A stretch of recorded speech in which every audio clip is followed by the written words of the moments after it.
उत्तराखंड के धराली में आई बाढ़ ने न सिर्फ तबाही मचाई बल्कि क्षेत्र की भौगोलिक स्थिति में भी बड़े बदलाव कर दिए हैं। भारतीय अंतरिक्ष अनुसंधान संगठन की सैटेलाइट तस्वीरों से ये सामने आया है कि भागीरथी नदी ने अपना रास्ता बदल लिया है और उसके किनारे काफ़ी चौड़े हो गए हैं। ये बदलाव इसरो के कार्टोसैट 2S सैटेलाइट से जून 2024 और 7 अगस्त 2025 को ली गई तस्वीरों की तुलना से स्पष्ट हुआ है।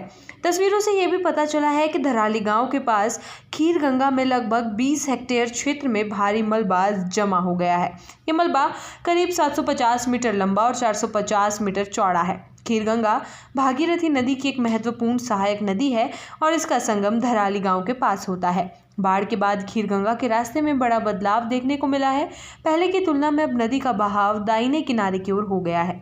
इसरो की सैटेलाइट इमेज में ये भी देखा गया कि कई इमारतें या तो पूरी तरह मलबे में दब गई हैं या फिर डूब चुकी हैं। इसके साथ ही खेतों और अन्य जमीन की बनावट में भी व्यापक बदलाव हुए हैं। उत्तराखंड राज्य आपदा प्रबंधन प्राधिकरण के पूर्व कार्यकारी निर्देशक और भूविज्ञानी डॉक्टर पीयूष रौतेला के अनुसार यह आपदा कोई अचानक घटित हुई घटना नहीं है, बल्कि पिछले कई वर्षों से हो रहे अव्यवस्थित विकास और बदलती जलवायु की परिणति है।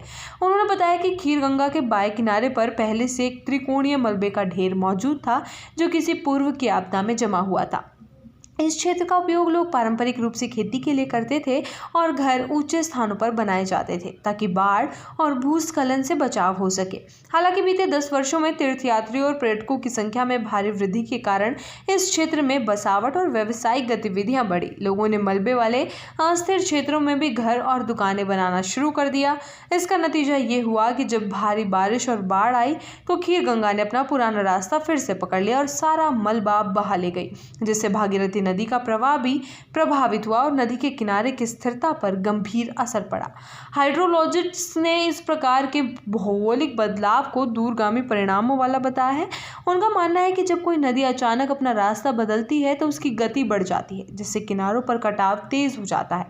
यह कटाव न केवल स्थानीय क्षेत्र को नुकसान पहुंचा सकता है बल्कि उससे कई किलोमीटर दूर स्थित क्षेत्रों में भी भूमि अस्थिर हो सकती है, जिससे पुलों, सड़कों और अन्य बुनियादी ढांचे को खतरा हो सकता है और नदी के आसपास रहने वाले लोगों को अपनी जीवन शैली में बड़े बदलाव करने पड़ सकते हैं। बेंगलुरु स्थित Indian institute for human settlement के school of environment and sustainability के dean doctor Jagdish Krishnaswamy, जो एक इको हाइड्रोलॉजिस्ट और लैंडस्केप इकोलॉजिस्ट हैं, उनका मानना है कि हिमालय की भौगोलिक विशेषताएं इस क्षेत्र को विशेष रूप से संवेदनशील बनाती हैं। उन्होंने बताया कि हिमालय दुनिया की सबसे युवा पर्वतमालाओं में से एक है जो टेक्टोनिक रूप से सक्रिय है और लगातार बदलती रहती है। यहाँ का भू-आकृतिक परिदृश्य अत्यंत गतिशील है और ये विश्व स्तर पर सबसे अधिक तलछट उत्पन्न करने वाले क्षेत्रों में से है।